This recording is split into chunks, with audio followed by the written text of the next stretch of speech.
Good morning and welcome to Juice and Java, Syracuse University's only morning talk show. I'm Anna Kuskin. And I'm Jordan Rosenberg. Thank you so much for tuning in today. Anna, how was your spring break? My spring break was great. Thank you for asking, Jordan. I went to Mexico. It was so fun, so nice to get away in the sun. You know, my last spring break, so I really wanted to take advantage of the moment. How was yours? It was great. I just went home, visited my family, but it was definitely a good break, and I'm really excited for this next part of the semester. Me too. Now the weather is finally starting to get nice and sunny. It just kind of puts everybody in a good mood. Yeah, definitely. You know? I'm definitely done with the snow, ready for some warm weather. I'm ready to whip out my spring clothes and show off some colors, some florals, some pastels, some wedges. Really enjoy. Maybe even a dress if it's really nice one day. But if you dare. I am so excited to just feel the sun and just finally have some happiness. Me too. And I love this part of the semester. Me too. In addition to the great weather, we have March Madness. So many exciting things. Yeah. And I'm hoping Syracuse goes pretty far. Oh, of course. Yeah. Who wouldn't? We're so rooting for us. Definitely. And also with the springtime, you want to obviously look good, get ready for summer, which is awesome because today we have a exercise instructor who's going to come teach us how to kickbox, which is so excited. Awesome. I've never done that before. Have you? Me neither, but I love exercising, so I'm very excited to see how that goes. I'm down to try any new fad with exercising, so this should be so fun. Definitely. So with spring, obviously, April Fool's is right around the corner, and some of our Juice and Java reporters went out and asked people about their April Fool's experiences. Let's take a look.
Welcome back to Juice and Java. I am here with Courtney Futch, the CEO and founder of Thunder Cakes, and I am such a foodie, so I'm so excited to hear all about your business and all about your desserts and your baked goods.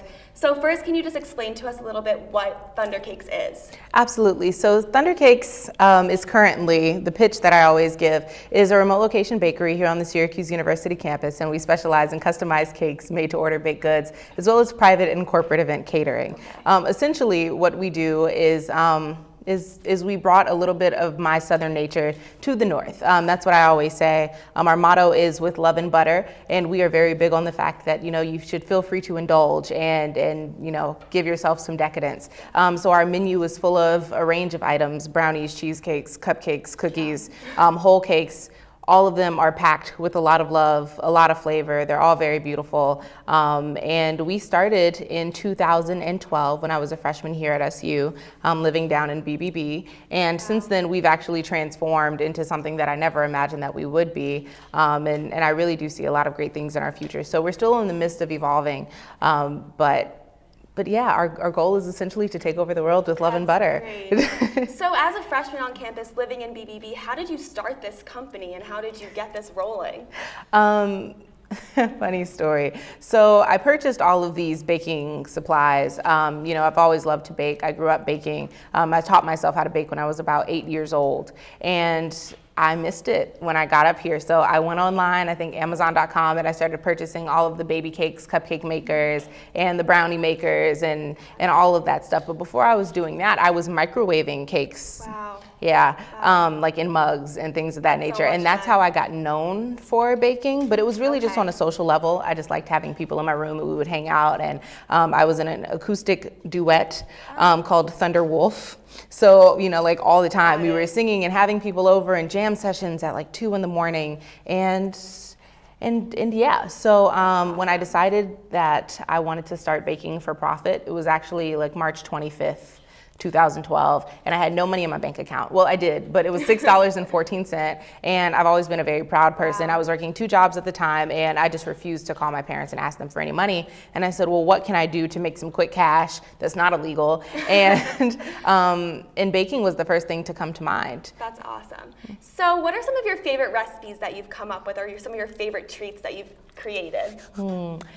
We have a really interesting and varied menu, at least almost 80 items, and all of them, they vary so much. So you've got your classic, like your red velvet, but even then we take a spin on that and we do like our classic red velvet recipe, which I got from my grandmother, and my grandmother gave it to my mother, and my mother gave it to me, but even then I made some modifications, and I used a vanilla bean cream cheese frosting, and then we drizzle it with white and milk chocolate. So it's just this gorgeous, very modern take on the red velvet cake. We also have our vanilla bean cake with vanilla, it's vanilla, I'm sorry, like I get so excited about the menu. It's vanilla chiffon with salted caramel buttercream. And that is my personal favorite, just because I've never been too big a fan of chocolate, even though my nickname has always been Fudge. So yeah, we have a very interesting menu. I personally just love anything with vanilla in it, or caramel, or pecans. We have a mini turtle cheesecake that we do, and it's absolutely wonderful. It's beyond divine. Delicious. Thank you so much for coming today. I appreciate it. Some of our Juice and Java reporters are going to show you how you can redecorate your dorm room just in time for spring and kind of give you a new outlook on the semester. Let's take a look.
Welcome back to Juice and Java. I'm joined by Amanda Quick, who's the founder of The Next Zuck. So can you tell me what The Next Zuck is? Sure. So The Next Zuck is a media startup and web show where we feature student-run startups, college entrepreneurs, anything that's really related to the college startup scene. Okay. The reason why my team and I are focusing on entrepreneurship on college campuses is because we felt like it's becoming huge. You know, startups used to just be in Silicon Valley and New York City, but now college campuses are offering resources, funding, and everything for students to get their businesses off the ground. Absolutely. So what sorts of things have you seen so far? You know, we've seen awesome things. We've seen apps. We've seen a running app that it helps you run to the beat of your music.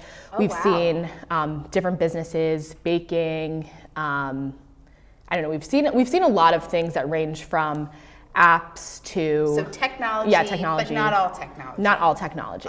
Yeah. Where have you gone so far? We've actually traveled to 8 campuses. We've traveled to Syracuse University, Ithaca, RIT, Columbia, Cornell, Michigan State, Ohio State, really all over. Right now it's just East Coast and Midwest, but we're really trying to look to travel to the West Coast before May. Oh, wow. Yeah. But how many entrepreneurs on each campus are you able to find?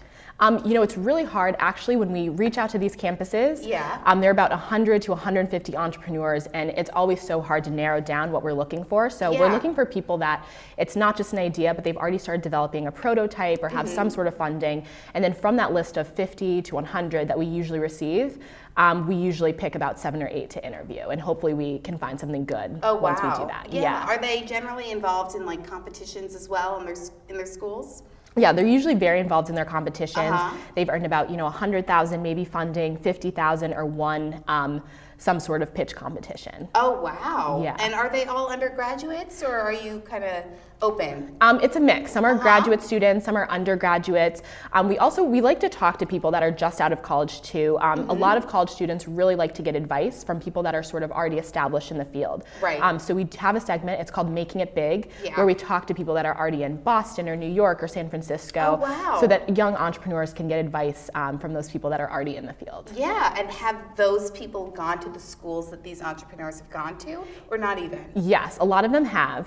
For example, we talked to Brand Yourself. They started right here in Syracuse. Now they're in New York. So a lot of people already look up to them as role models, and they say, that's where I want to be in 4 or 5 years. So they really look at their path and they say, hey, what can I do to be like Patrick Ambron, the CEO, or someone else that is really helping lead companies. Oh, that's awesome. Yeah. So then once you have their interview on the campus, then what do you do back here at Syracuse? So what we do is we have a team. We have a really small production team. We have about 2 or 3 people that when we get back, obviously going through all of the footage is a really long process. Absolutely. But the biggest thing is not just talking about the product and the startup that students are creating, but it's also really the entrepreneur and the person behind the company.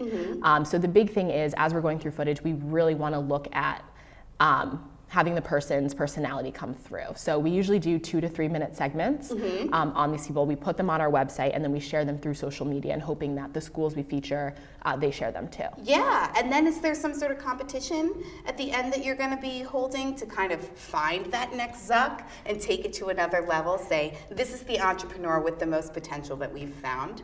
What we're planning right now is we're actually planning sort of we're trying to plan the first college online pitch competition. Oh, so it's going to be awesome. streamed all online, all on YouTube. We're looking to get some investors now, but yeah, what we're hoping is that people can pitch online, and we'll have judges. It will kind of be like an online Shark Tank event. That's so in wonderful. April. Yeah. And so if viewers of Juice and Java want to see more about the Next Zuck, what can they do? Where can they find you? You can visit thenextzuck.com or check out our Facebook page, also called The Next Zuck. Wonderful. Thank you so much for joining us, Amanda. We're wishing you the best. Coming up next, one of our Juice and Java reporters went to check out Auto-Tunes, an a cappella group which is actually going to be putting together a whole musical show. Let's take a look. 23 ladies. 1, 2, 3. 1, 2, go. 1, 2, 3. The musical theater show is 9 musical theater songs, and the guys at Auto-Tunes thought it would be cute if we involved our fans more. We usually have our fan appreciation show every spring, and we were like, we should do more for them. So we had auditions in the fall, and we got 40 people together. So now we have this like a cappella choir to scream things at you.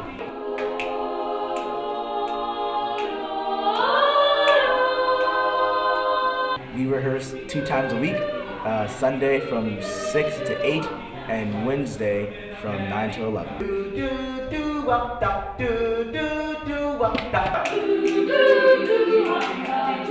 I have a couple of the scores, so I have like the trumpet parts and everything, so that made it easier to listen to what's going on. So really, it was just look at the score, figure it out, and then decide whether I wanted to keep it the same or change it. My favorite is Nothing's Gonna Harm You, because we're getting a 9-year-old kid to come and sing it with us, and he's so excited and his face is like, ah!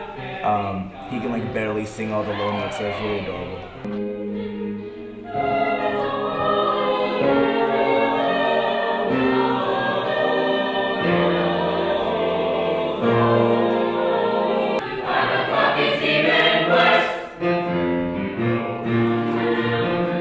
The show is April 6th in Hendrix. I'm really excited about this show because this is the first time this school is seeing something so large in acapella. So there's us, Macebees, Mandarins, and all of our awesome fans who auditioned for it. So it means a lot to me, and I'm really excited to hear it and be there too.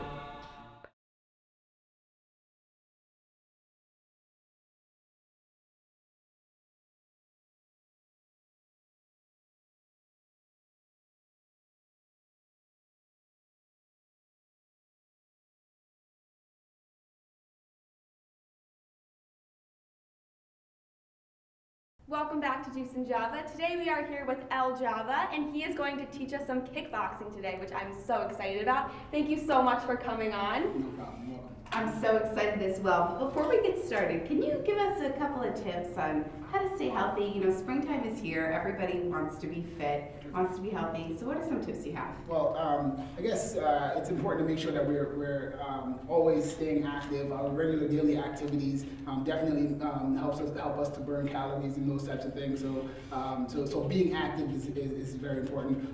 Not just going to the gym, but as you are choosing to go to class instead of taking your car there, walk there, like that type of thing. I guess another thing that's important is mixing the right diet and exercise, right? So eating healthy, obviously, and you're exercising. Not just change up your regular routine. If you're regularly running for X amount of time or on an elliptical for X amount of time, you want to change that up, right? So right, which is perfect because we're going to learn how to change it up today. I'm so excited. All right. So should we go ahead and get started? Sure, let's get started. Let's do it. So a little bit about me really quickly. I actually own Excel Martial Arts Training Center. Okay. Where's that at? It's over by Johnny's Pizza, right next to South Campus, 120 Julian Place. So we do boxing, kickboxing, and different fitness exercise types of things. And do you offer like 1 hour classes? Yes, I do. Okay. I offer group sessions, individual personal training, and that type of thing. I also teach a boxing class here at the university in the exercise science department. So with that said, the way that we generally start our classes are with warm-ups. So we're going to get started with something that we call power jacks. Okay. Right? So we'll do power jacks. Right. So the way that we'll do it is it's going to be like a squat. It's a combined calisthenic type of exercise. So it's going to be like a regular squat. Put your hands up, and then when you stand up, I want you to put your hands down like you're doing a jumping jack, but with a little bit of power. Right? Okay. So ready? Go down and up, down and up. We'll continue to do this type of thing. All right, good. All right. So we'll do that for a few, and then after we warm up doing the power jacks, we end up doing different things to work on the obliques and the abs and those types of things. So what we'll do right now is we'll do we haven't even discussed going down on the ground yet, right? We're gonna do our burpees. So we'll step, jump up, squat. Good. Okay. Ready? Up. Squat, back, up, squat, back. Very nice, very nice. All right, good. So again, I think this is part of the warm-up. So now we'll get right into you kicking your butt. Right? Okay. So first start. You didn't kick our butt. I didn't kick your butt. So we'll do a regular round, what we call a roundhouse kick. So we step down here, step in, up, out, back, down. Try left leg in front. All right, so we'll step back, in, up, out, back, down. Out, in, up, out, back, down, just like that. Now we'll do that a little quicker. Okay. Out, back, down. Hit, down, good. Hit, down. Let's add a punch with our right hand here. Kick, punch, kick, punch, kick, good. Now, kick, punch, punch, kick, punch, punch, kick. It's like a little punch, dance. punch, kick. It's like a little dance. So what we do is we'll do a couple of different exercises like that for what we call high intensity impact. Right? So we'll obviously the time will end up being a little bit longer than that. But let's go on our toes a little bit. I'm going to teach what we call a jab. All right, let's make this our final exercise. Final exercise. Yeah, Jab. I'm getting a little tired. Jab. All right. Jab cross. Jab cross. Jab cross hook. Time. All I right? like how this is empowering as well, you know? You feel like you know how to fight someone off If a little anything bit. ever happens, Exactly. you know, we got it under control. That's Yeah. it. All right. So with that said, I thank you very much for participating in my little. Oh, we Thank thank you you so for much having for us and coming. enlightening us on how to get started Yeah. in kickboxing. All right. Thank you so Thank much. you.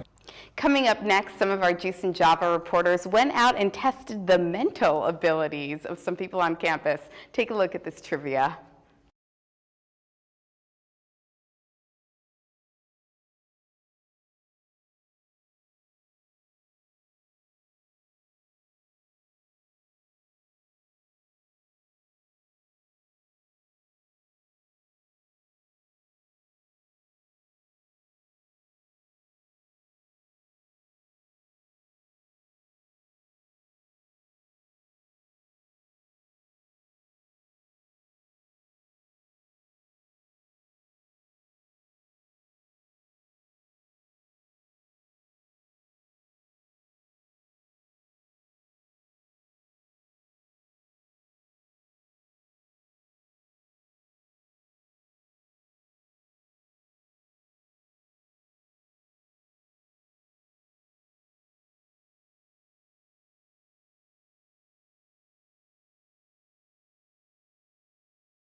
That's so fun. I always love trivia. No, the trivia is so much fun, and it's so funny to see what people come up with spelling. Exactly. I am not the best speller, so I understand. Neither am I, but it really tests the waters to see. It's really do people funny. really know things? And we rely so much on spell checks. 100%. And we think these are things that people know how to spell. I mean, they're all Syracuse related, so it just makes it even funnier to watch. It is, especially when it's your peers and you kind of know these people too. Definitely. It's really funny. Well, we had a fantastic show today. Absolutely. I had such a good time. I did too. Especially with the kickboxing segment. That love it. was awesome. I think I'm going to sign up for some classes. I definitely will. Yeah. It's such a unique, fun way to get active and exercise and get in shape for spring and summer. It is. And it's fun to change it up, instead of going to the gym, always doing the treadmill or the elliptical. It gets a little bit class, boring. get involved. Know that you're capable of kickboxing. Yeah, and it kind of feels like empowerment. Exactly. Like, you can do something cool and different like that. Exactly. And Amanda seems to be having a great show and concept with this next Zuck. I love it. Definitely. That seems like such a cool, unique thing to be doing. It really showcases all the exciting things that students are doing on their college campuses, which is awesome. Just like Thunder Cakes. Oh my gosh, what a great business. She actually told me after the show that she's starting a food truck, which I think is going to be an amazing idea. That's awesome. I mean, so she's an entrepreneur in herself too. Yes, definitely. Yeah. I mean, she's going to start this food truck, and I think it's just going to be a great way for her to really interact with her audience and her buyers. Exactly. What a fitting name that her last name is Fudge, too, by the way. So funny. You just have to mention so that. Funny. What a baker. Yes. Yeah. So remember to check us out on all of our social media, Facebook, Instagram, and Twitter for exclusive content and extra videos. Thank you so much for watching. Make sure to stay tuned and tune in next time. I'm Anna Kuskin. And I'm Jordan Rosenberg. Thank you so much and have a great day.